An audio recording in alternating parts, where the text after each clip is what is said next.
নমস্কার। আজকে আমরা যে বিশেষ আলোচনার জন্য এসেছি যে বিশেষ কোন কোন কারণের জন্য আপনি আপনার নিজের অওরা কে পরিষ্কার রাখতে পারছেন না। প্রথম পয়েন্ট হলো মিথ্যে কথা বলা। আমরা প্রতিনিয়ত নিজেকে বাঁচানোর জন্য, ঢেকে রাখার জন্যে নিজের দোষ গুণগুলোকে স্বীকার করে উঠতে পারি না। ফলে মিথ্যে কথা বলতে হয় প্রত্যেকের, এবং পরে সেটাই গিয়ে একটা অভ্যস্ত হয়ে যায় মানুষ। ফলে মানুষ তার বিশুদ্ধ চক্র, অর্থাৎ যে চক্র আপনার শুদ্ধিকরণ ঘটায়, সেই চক্রকেই অপরিষ্কার করে ফেলছেন। সেই চক্র যদি অপরিষ্কার হয়ে যায় তাহলে আপনার শরীরে শুদ্ধিকরণটা হবে কিভাবে? এই জন্য এটা প্রথম পয়েন্ট রেখেছি, মিথ্যে কথা বলা। একটা কথা বলি আপনাদের যে মিথ্যে কথা বলে জীবনে বিশেষ কিছু পাওয়া যায় না। মিথ্যে কথা বলে কাজ হাসিল করা, এগুলো আপনি কতদূর যেতে পারবেন? একটা সময় গিয়ে আপনাকে থামতে হবেই। খুব বেশি দূর যেতে গেলে জীবনে মিথ্যে দিয়ে বা মিথ্যের জারিজুড়ি দিয়ে বিশেষ কিছু হয় না। আমি বলছি না আপনার সব কথা আপনি লোককে কি খুলে বলে দিন, সেটা বলছি না। কিন্তু কথা হচ্ছে, যখন আপনি আপনি কোনো দোষ করবেন, বা ধরুন আপনার আপনি ধরুন কোনো এমন একটা গুরুতর অপরাধ করেছেন, আমার মনে হয় সেটাকে স্বীকার করে নেওয়াটাই ভালো। ভুল মানুষ মাত্রই হয়, সত্যি কথা বললে আপনাকে কেউ মেরে ফেলবে না। নেক্সট হচ্ছে গিয়ে ভয় পাওয়া, ইনসিকিউরিটি। আপনি যদি ভয় পেয়ে যান, আপনি আপনার মূলাধার চক্রকে খারাপ করলেন, তো সেখানকার অওরা এমনি খারাপ হয়ে যাবে। তো ফলে আপনি দেখতে পাবেন যে এই ভয় পাওয়ার জন্যে আপনাকে কিন্তু সব কাজ থেকে পিছিয়ে আসতে হচ্ছে। ধরুন আপনি সবসময় লাভ, লোকসান, ক্ষতি এগুলোর কথা ভেবে চলেছেন। তা আপনি যদি ভাবেন যে আমি এটা করছি, এটা আমার লাভ হবে না ক্ষতি হবে। এই যে ধরুন, সাপোজ ধরুন একটা এক্সাম্পল যদি উদাহরণ দিই, সাপোজ ধরুন এই অডিওটা আমি করছি, রোজ অডিও করা হয়, তো কতজন শুনবে? 100 জন শুনবে, 200 জন শুনবে, না 1000 জন শুনবে, না 2000 জন শুনবে? এটা কে জানে? কেউ জানে না। কিন্তু আপনি যদি এটা ভেবে করেন, আচ্ছা এটা এইভাবে করবো তাহলে এতজন লোকে শুনবে, এত প্ল্যান মাফিক করলে পরে আপনি জীবনে কোনোদিনও চলতে পারবেন না। সারা জীবন ভয়ে ভয়ে পিছিয়ে যেতে হবে। এর ফলেও কিন্তু আপনার অরা আপনি ক্লিন করতে পারছেন না, বা বলা ভালো আপনি আপনার যে ঊর্জার যে সেন্টার আছে সেগুলোকে আপনি ফুটো করে দিচ্ছেন, কালো কালো ফুটো হয়ে যাচ্ছে। যত আপনি বেশি ভয় পাবেন, তত আপনি নেগেটিভ শক্তির দ্বারা তত বেশি আপনি আকর্ষিত হবেন। এটা হচ্ছে মোদ্দা কথা। কোনো নেগেটিভ শক্তি সবাইকে আকর্ষিত করতে পারে না। এবার আপনি যদি সবসময় ভীতু বা ভয়ে ভয়ে থাকেন, তাহলে আপনি প্রথম সেই ব্যক্তি হবেন যে আপনি নেগেটিভ শক্তির দ্বারা আকৃষ্ট হতে। তৃতীয় নম্বর পয়েন্ট হচ্ছে কালকে কি হবে সেই দুশ্চিন্তা। এটা যদি আপনার মধ্যে থাকে যে কাল কি হবে, কাল কেউ দেখতে পায়নি, কালকে দেখা অত সোজা ব্যাপার নয়। তার জন্য স্পিরিচুয়ালিটিতে বিশেষ ক্যালিবার বা বিশেষ সমৃদ্ধ বিশিষ্ট লোকজনের প্রয়োজন, যার ফলে কালকে তখন দেখা যায়। তো আপাতত সাধারণ মানুষ হিসেবে কালকে বাদের খাতাতে রাখাটাই শ্রেয়। কাল কিসনে দেখায়, এই ব্যাপারটা এরকম। তো যেটা হয়নি সেটা নিয়েই যদি দুশ্চিন্তাতে থাকেন, হতে পারে কালকে আপনার ভালো হতে পারে। আসুক আগে কালকে, তারপর কালকে নিয়ে ভাববেন। তার আগে থেকেই আমরা পড়ে আছি যে কালকে যদি এটা হয়, কালকে যদি ওটা হয়, আগে হোক, আগে তো হোক। তো এই কারণেও কিন্তু আপনি আপনার কিন্তু অরা পরিষ্কার রাখতে পারছেন না। আপনার সমস্ত জায়গায় যদি এরকম ভাবে, মানে আপনার সমস্ত যে চক্রগুলো সেখানে যদি আপনি ভয়ের দ্বারা, দুশ্চিন্তার দ্বারা এগুলিকে না সাপ্রেস করে দিচ্ছেন, এদেরকে ফুটতে দিচ্ছেন না। একটা ফুল যে ফুটবে সুন্দর করে সেটাকে ফুটতে দিচ্ছেন না, তার আগেই তার ঘেঁটি চেপে তাকে মেরে ফেলছেন। আমাদের শরীরে যে সুষুম্না নাড়ি আছে, একে ওপরে যেতে গেলে একে তো জায়গা দিতে হবে, তা না আপনি তো জায়গা দিচ্ছেন না। আপনি মিথ্যা কথা বলে, ভয় পেয়ে, কালকে কি হবে দুশ্চিন্তা করে ওকে আর উপরে চড়তে দিচ্ছেন না। তো এইভাবেও আপনি আপনার অরাকে অপরিষ্কার করছেন। চতুর্থ নম্বর পয়েন্ট হচ্ছে জোরে জোরে চেঁচানো। অনেকেই দেখবেন মানে রেগে গেলে পরে খুব জোরে জোরে জোরে চেঁচিয়ে চেঁচিয়ে কথা বলে, বাপরে বাপ। তো ব্যাপারটা হলো, খুব ভালো করে চেঁচান, আপনাদের গলায় অনেক জোর আছে, পারলে মাইক নিয়ে চেঁচান। কিন্তু কথা হলো, এই জোরে জোরে চেঁচানোর ফলে আপনি আপনার ভেতরে যে নার্ভাস সিস্টেম আছে, সেই নার্ভাস সিস্টেমগুলোকে না স্টিমুলেট করে দিচ্ছেন। যেগুলো স্টিমুলেট হওয়ার কথা নয় সেগুলোকেও আপনি স্টিমুলেট করে দিচ্ছেন। এই যে ধরুন আপনি রেগে যাচ্ছেন বা লোককে রাগ দেখাচ্ছেন, লোকে পরে রাগ দেখছে, আগে রাগটা কিন্তু আপনি দেখছেন। ভালো করে ভাবুন, রাগটা আগে প্রথমে আপনার ভেতরে তৈরি হচ্ছে, তারপর কিন্তু সেটা বাইরে যাচ্ছে, এক্সপ্রেসড হচ্ছে। জোরে জোরে কথা বলে বা জোরে জোরে চেঁচিয়ে পৃথিবীতে, আমি আবারও একটা কথা বলবো, আলটিমেট কি কোনোদিনও ছোঁয়া যায় না। আপনার নিশ্চয়ই অডিওটা শুনতে এসেছেন, নিশ্চয়ই আপনার মধ্যে সেই আপনার আধ্যাত্মিক পথে রয়েছেন বা আপনারা বিশেষ ধ্যান জপ এবং সাধনা করেন, সেই জন্যই এসেছেন। কারণ এই চ্যানেলটা তো সবার জন্য বানানো হয়নি বা সবাই শোনেও না এই সমস্ত চ্যানেল। তো আপনি শুনছেন মানে আপনার জীবনে কিছু পরিবর্তন দরকার। তো জোরে জোরে চেঁচিয়ে কথা বলে, ঠিক আছে, পাড়ার 10টা লোককে এক জায়গায় করে জীবনে কোনোদিনও লাভ হবে না। কারণ পাড়ার লোকের কাজই হচ্ছে গিয়ে আপনার ভেতরে ঝগড়া লাগবে, আপনাকে দাঁড়িয়ে বাইরে দাঁড়িয়ে তারা মজা দেখবে। আপনি সিনেমা বানাবেন, লোকে দেখবে, এটাই হচ্ছে ব্যাপার। তো সেটা যদি করতে চান, লোককে সিনেমা দেখাতে চান, তাহলে করুন, জোরে জোরে চেঁচান, এতে কিছুই হয় না। এতে জোরে জোরে চেঁচালে পরে আপনি আপনার বিশুদ্ধ চক্রকেও খারাপ করছেন। যে চক্রটা সবচেয়ে ইম্পর্টেন্ট চক্র, যে চক্র মানুষকে শুদ্ধিকরণের পথে নিয়ে যায়, সেই চক্রকেই আপনারা ডিস্টার্ব করছেন। আর দ্বিতীয়ত কথা হচ্ছে গিয়ে, এই রাগ মূলাধারকেও অপরিষ্কার করে দিচ্ছে। মানে আপনার সামান্য একটা কারণে কতগুলো চক্রকে ইমব্যালেন্স করছেন। আর একটা বলবো, আর একটা হচ্ছে কি, যে আপনি ইমোশনাল টার্মোয়েল, এই যে আপনি রেগে যাচ্ছেন, ইমোশনাল টার্মোয়েল হচ্ছে, আপনি স্বাধিষ্ঠানকেও খারাপ করে দিলেন। রেগে যাচ্ছেন মানে অত্যাধিক ইগো, মণিপুরকেও ডিসব্যালেন্স করলেন। জীবনে আপনার জন্য প্রকৃতি না ভালো কিছু রাখবে না, কোনোদিনও আপনার জন্য ভালো কিছু তোলা রইলো না। সমস্ত ম্যানিফেস্টেশন বেকার, খরচার খাতায় চলে গেল। যা চাইবেন কিচ্ছু পাবেন না, তার ঠিক উল্টোটা হবে। পঞ্চম পয়েন্ট হচ্ছে মন সর্বদা ব্যতিব্যস্ত থাকা।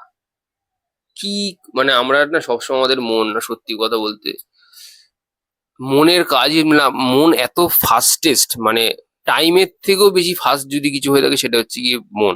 সময়ের থেকেও, সময়ের থেকেও দ্রুত গতিতে যায়। মানে আপনি চোখ বন্ধ করে যদি ভাবেন আমি পাহাড়ে চলে গেছি, আপনি পাহাড়ে চলে গেছেন। তো মন সর্বদা ছুটছে।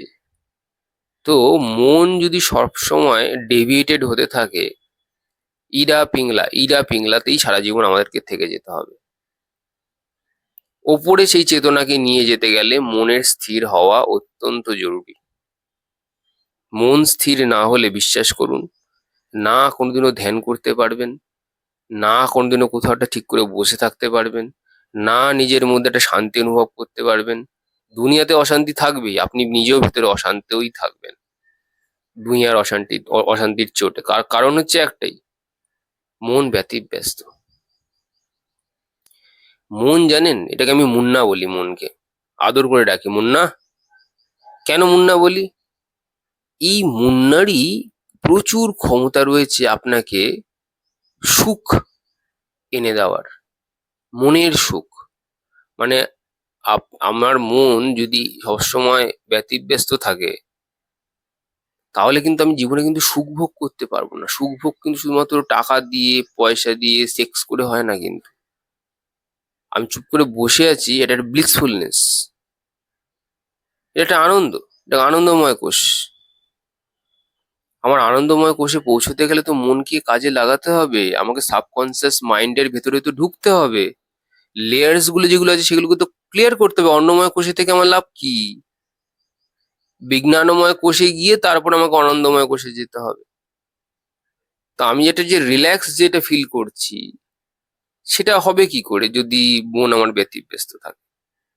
এর ফলেও দেখবেন কি বলবো, আমাকে অনেকে ফোন করে বলে যে আমাকে ঠাকুর ঘরে গেলে পরে ভূতে আঁচড় দেয়। এগুলো হয়, এগুলো আঁচড় টাচড় দেওয়া, যারা বিশ্বাস করেন না তাদের সাথে হয়নি। আমি চাইও না কারোর সাথে সেটা হোক।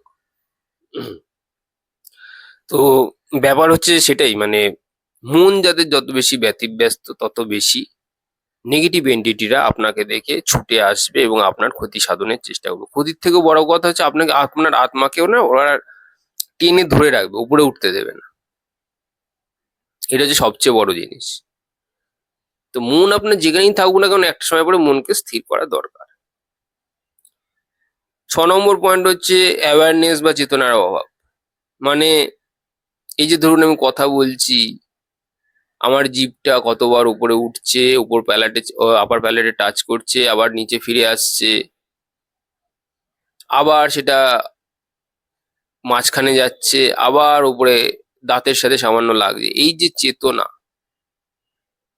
এই যে আপনি সিঁড়ি দিয়ে হেঁটে যাচ্ছেন, কটা সিঁড়ি টপকালেন, কটা সিঁড়ি উঠলেন, চললেন, কটা সিঁড়ি নামলেন, খাবার খাচ্ছেন, কতবার চেবোচ্ছেন, আপনার বসে আছেন, যে হাওয়াটা আপনার গায়ে লাগছে সেটাকে অনুভূতি করা, এগুলো যদি আপনি না করেন তাহলে এগুলোকে বলে অ্যালার্টনেস। অ্যালার্টনেসের থেকেই অ্যাওয়ারনেসের জন্ম হয়।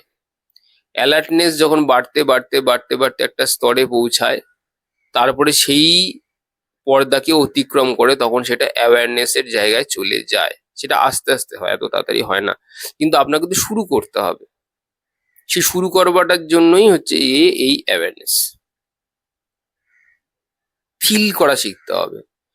নেক্সট হচ্ছে 7 নম্বর পয়েন্ট, ছোট ছোট কারণে নিজেকে সেফগার্ড করা। দেখবেন আমরা নিজেদেরকে বাঁচানোর জন্য, নিজের সিকিউরিটির জন্য কত ব্যাংক ব্যালেন্স করি, নিজেকে সিকিউরিটি দেবো। এরকম অনেক মানুষ আছে যাদের প্রচুর টাকা আছে, নিজেকে সিকিউর করবার জন্য যা মাল তোলবার তুলে নিয়েছে ব্যাংকের খাতায়। তারপরেও তাদেরকে জিজ্ঞাসা করুন কেমন আছেন, নিজেরা কিন্তু বলবে হ্যাঁ আমার কাছে যা আছে আমার জীবন চলে যাবে। তারপরে আপনি জিজ্ঞাসা করেন দাদা বা দিদি আপনি কেমন আছেন, বলে যে প্রচুর মাল তো তুলে রেখেছি, কিন্তু মনে না ঠিক শান্তি নেই, বড় একা একা লাগে মাঝে মাঝে এক এক সময়। দেখুন কাণ্ড। মানে ব্যাপারটা হচ্ছে এই যে পয়সা করেছেন, পয়সাগুলো আপনাকে তার মানে সিকিউরিটি দিতে পারেনি ঠিকঠাক করে। একটু নিজেকে প্রশ্ন করে দেখবেন, পয়সাও আপনাকে সিকিউরিটি দিতে পারছে না। কি যে বলে আমার আমার আমার দিব্যি চলে যাবে, আমার কাছে যা পয়সা আছে, পয়সা দিয়ে তুই তোর জীবন কিনতে পারবি? যখন জীবন যাবে, যমরাজের সাথে ডিল করিস তো পয়সা দিয়ে, যে রাখুন লাখ দশেক জীবনটা দিন, যমরাজ বলবে টাকা না, তোমার পকেটে ঢুকিয়ে রাখো বাবা, এখন তোমাকে শরীর নিয়ে যাবো আমি তোমার। তো এই সমস্ত ডিলিং আমরা যে সেফগার্ড করি, নিজেকে সেফগার্ড রাখার চেষ্টা করি, আমরা কি করি, আমাদের চারপাশে একটা দেওয়াল তুলে দিই। আমরা ভাবি আমরা সিকিওর হয়ে গেলাম, আসলে আমরা সিকিওর হয়ে গেলাম না, আমরা বন্দি হয়ে গেলাম। ভালো করে ভেবে দেখুন যেটা বললাম। আপনি ভাবছেন আপনি নিজেকে সেভ করে রাখবার জন্য দেওয়াল তুলেছেন যাতে আমাকে কেউ না আঘাত করতে পারে, সেটা পয়সা দিয়ে হোক, ভালোবাসা দিয়ে হোক, লোকজন দিয়ে হোক, যাই হোক। তো আপনি একটা দেওয়াল তুললেন, এটা কিছু না, এটা হচ্ছে কি মনের অভাব। মনের অভাব থেকে, ইনসিকিউরিটি থেকে তৈরি হয় এই ভীতি, ভয়। তো আপনি তো দেয়াল তুলে দিলেন, সুন্দর করে দেয়াল করেছেন, 4টে দেয়ালের মাঝখানে আপনি বসে গেলেন। আসলে আপনি নিজেই বন্দি হয়ে গেলেন। এবার আপনি নিজেই বন্দি হয়ে গেলেন এই ঘেরাটোপের মধ্যে। আপনি যখন যাবেন, ও বাবা এত পয়সা করেছি কি হবে এবার, দিয়ে দিই তাহলে, তাহলে এবার আমি দিয়ে দিই, যাওয়ার আগে আমি সমস্ত কিছু দিয়ে দিই, ছেড়ে দেবো, ছেড়ে দিয়ে মরবো তারপর শান্তি করে। তো ছেড়েই যখন দিবি, তাহলে কষ্ট করতে গেলি কেন সারা জীবন, তাই না? ছেড়ে দিতে ভালোই হলো। এর থেকে আমার বাবা যা রোজগার, 50% সমাজ মাসোহারা মাইনে যা আসছে আর কি, আর 50% আমার নিজের সংসার চালাবার জন্য। নিজের কাছে তো ক্লিয়ার থাকতে হবে। লোককে ঢপবাজি দিয়ে, ভুল আপনার ম্যানিপুলেশন করে বুঝিয়ে তো আমার লাভ নেই। আলটিমেটলি তো রাত্রে যখন আমি মেডিটেশন করতে বসবো, আমাকে তো নিজেকে বোঝাতে হবে, লোককে বোঝানো তো পরের কথা। লোক তো আমি কি খাচ্ছি, ভাত খাচ্ছি না, মাছ খাচ্ছি না, ডিম খাচ্ছি না, ডাল খাচ্ছি, এগুলো তো দেখতে আসছে না, না কিছুই খাচ্ছি না। তো ভোজবাজি দিয়ে চলবে না, নিজেকে মিথ্যে বোঝাচ্ছ, তুমি তোমার অরা নিজেই খারাপ করছো। কার কাছে ক্ল্যারিটি দিচ্ছেন? লোকের কাছে? আগে নিজের কাছে দিন, নিজে কি করছেন, কিসের জন্য জমাচ্ছেন। সিকিওর করবেন, ভবিষ্যৎ সিকিওর করবেন। পৃথিবীতে কেউ নেই, একটা এক্ষুনি যদি উপর থেকে একটা অ্যাস্ট্রয়েড এসে খসে পড়ে পৃথিবীর বুকে, সব দফা রফা। আপনাকে জিজ্ঞাসা করা হবে, তোর সময় শেষ, 5 মিনিট আছে, কেমন কাটালি জীবন? আর বলবেন না যমরাজ, একদম নরক দর্শন করে এলাম। বলছে চ এবার, তাহলে তুই নরক যখন দর্শন করেছিস ভালো করে, তারপরে নরকের অভিজ্ঞতা তোর হয়েছে, এক্সপিরিয়েন্স লোকেদের কাজে নেয় জানেন তো। চ আবার তুই তাহলে তাহলে নরকেই তাহলে চ, তুই নরক দর্শন করেছিস, তোর প্রচুর নরকের অভিজ্ঞতা আছে, তুই নরকেই চ আবার। আর একটা ব্যক্তির জীবনে কোনো টাকা পয়সা কিছু রাখেনি, যা এসছে সব উড়িয়ে দিয়েছে একদম। তাকে জিজ্ঞাসা করলো কেমন কাটালি, হেব্বি, একদম একদম মস্তিতে কেটেছে, একদম কোনো চাপ নেই, একদম কিচ্ছু হারানোরও ছিল না, কিচ্ছু জোগাড় করবারও কিছু ছিল না। তো তুমি কেমন কাটালে বাবু? বলবে যে আমি একদম স্বর্গের মতন একদম সুখ ভোগ করেছি পৃথিবীতে। বাহ, তোমার তো সুখ ভোগের স্বর্গের মতন পুরো ভালো অভিজ্ঞতা আছে, চলো বাবু তোমার স্বর্গে চলো তুমি। তোমার যার যেখানে এক্সপিরিয়েন্স আছে তাকে সেখানে কাজে লাগানো হবে। তো বুঝতেই পারছেন, যেমন দৃষ্টি তেমন সৃষ্টি। নেক্সট হচ্ছে অতিরিক্ত সেক্স এবং শক্তিক্ষয়। সেক্সের ফলেও কিন্তু, অতিরিক্ত সেক্স যারা মানে করে আর কি, বিশেষ করে অনেক মানুষজন আছে, তারা এবার শক্তি ক্ষয় করেও নিজের কিন্তু মূলাধারকে নষ্ট করে, স্বাধিষ্ঠানকেও নষ্ট করে। আমি বলছি না সেক্স খারাপ, কিন্তু কথা হচ্ছে গিয়ে কিভাবে, আপনি তো, আপনার কাছে সে সমস্ত আইডিয়াস নেই, আপনি তো শুধু করেই চলেছেন, শক্তি শুধু ক্ষয় করেই চলেছেন। শক্তিকে যে, শক্তির থেকে ঊর্জা নিয়ে যে ওপরে চালনা করতে হবে, শক্তি চালনা বলে এটাকে, সেক্স ট্রান্সমিউটেশন বলে, সেই ক্ষমতা তো আপনার মধ্যে নেই। তো আপনি আর ফালতু সেক্স করে আর কি করবেন? যাই হোক, এগুলো মানে বলার বিষয় নয়, কিন্তু তাহলেও এটা পয়েন্টের মধ্যেই পড়ে যে নিজের অরাকে এভাবে আপনি ক্লিন করছেন না। এরকম অনেক মানুষ আছে যারা অত্যাধিক বেশি সেক্স করে, তাদের সাথে নেগেটিভ এনার্জি অল টাইম থাকে, এরকম দেখা গেছে। 9 নম্বর পয়েন্ট হচ্ছে অহংকার। যে ব্যক্তি অহংকার করবে যে আমি ইন্ডিপেন্ডেন্ট, আমি স্বাধীন, তুমি ততই বেশি পরাধীন। তুমি যত বেশি নিজেকে স্বাধীন বলছো, তত বেশি তুমি পরাধীন। এরকম একজন ছিল, যে নিজেকে বলে যে আমি একদম ইন্ডিপেন্ডেন্ট, মাসে 1-1.5-2 লাখ টাকা রোজগার করে, খুব বেশি মানে কি বলবো আর, মানে অত্যাধিক নিজেকে ইন্ডিপেন্ডেন্ট মহিলা হিসেবে বিবেচ্য করতো। তো আমি একদিন বললাম একটা কথা বলবো, কিছু মনে করবেন না তো? বলছে না না, বলুন বলুন, কি বলছে, আপনি তো ইন্ডিপেন্ডেন্ট। বলছে হ্যাঁ আমি ইন্ডিপেন্ডেন্ট, আমি কারো ভরসায় থাকি না। আমি বললাম যে আপনার তাহলে নাকটা একটু চিপে ধরবো? উনি না রেগে গেলেন, কেন নাক চিপে ধরবেন কেন? তা আমি বললাম যে না, আপনি যদি ইন্ডিপেন্ডেন্ট হয় তাহলে আপনি শ্বাসটা ছাড়া একটু বেঁচে দেখাতে পারবেন, বিশেষ না 5 মিনিট, আমরা মেডিটেশনে কি 6-7 মিনিট, আর তারও কি হয় জানি না, অসুবিধা নেই। তো আপনি বেশি ইন্ডিপেন্ডেন্ট না যারা ব্রহ্মচারী গণ আছে তারা বেশি ইন্ডিপেন্ডেন্ট, একটু চেক করতাম, জাস্ট হালকা লাইট চেক, চেক 1 2 3। বলছে না সে তো অসম্ভব। তাহলে আপনি ইন্ডিপেন্ডেন্ট হলে কি করে? যে শ্বাস আপনি প্রকৃতি থেকে নিচ্ছেন, তার দম্ভে মাত্তহারা হয়ে আপনি নিজেকে ইন্ডিপেন্ডেন্ট বলছে, যে আপনি স্বঘোষিত ইন্ডিপেন্ডেন্ট। হুম। যে শরীরটা প্রকৃতি দিয়েছে তাকেও আপনাকে ফেরত দিয়ে যেতে হবে যাওয়ার আগে, অ্যাটম টু অ্যাটম। আপনি তাহলে ইন্ডিপেন্ডেন্ট হলেনটা কি করে? আমি সেটাই জানতে চাইছি। তখন ব্যাস চুপ, মুখে কুলুপ এঁটে গেল, আর তো কোনো কথা নেই। কি করে বলবে? ধার করে চলছে আমাদের জগৎ সংসার, মানে আমাদের শরীর, বিশেষ করে আমার শরীর, প্রত্যেকের জীবের শরীর পঞ্চতত্ত্ব দিয়ে তৈরি, এবার পঞ্চতত্ত্বেই বিলীন। সেখানেও অহংকার। ইন্ডিপেন্ডেন্ট, স্বঘোষিত ইন্ডিপেন্ডেন্ট, একটা ডান হাতে ঘড়ি পরে নিলাম, ব্যাস হয়ে গেল ইন্ডিপেন্ডেন্ট। তো যেরকম যদি কোনো বলে কেউ আমি ইন্ডিপেন্ডেন্ট, খুব কি বলবো, নিজের প্রতি খুব বেশি মানে সামর্থ্যবান, তাদেরকে একটু নাকটা চিপে ধরবেন হালকা করে, বেশি না, মিনিট দুয়েক ধরলে পরে দেখবেন শ্বাস নিতে চাইবে, কিন্তু তাও চেপে ধরে থাকবেন, মরবে না, শ্বাসটা ধরে রাখবেন। বলছি কি তুই না ইন্ডিপেন্ডেন্ট? শ্বাস না নিয়ে জীবন চালিয়ে দেখা, দেখি তোর কত ক্ষমতা আছে। এবার 10 নম্বর পয়েন্ট হচ্ছে লোভ। এই লোভ, এই লোভের ঠেলায়, এই অহংকার তো বললাম, অহংকারের ফলেও মানুষ ওই মণিপুর চক্রে নিচে নেমে যায়, ঠিক আছে? এটা আপনাকে বলে অপরিষ্কার করে দেয়, জানেন তো, যার যত বেশি অহংকার থাকে। এবার হচ্ছে লোভ। এবার লোভের কথা বলি। লোভও সেম, কাম ক্রোধ লোভ এগুলো সব নিচের এনার্জি সেন্টার।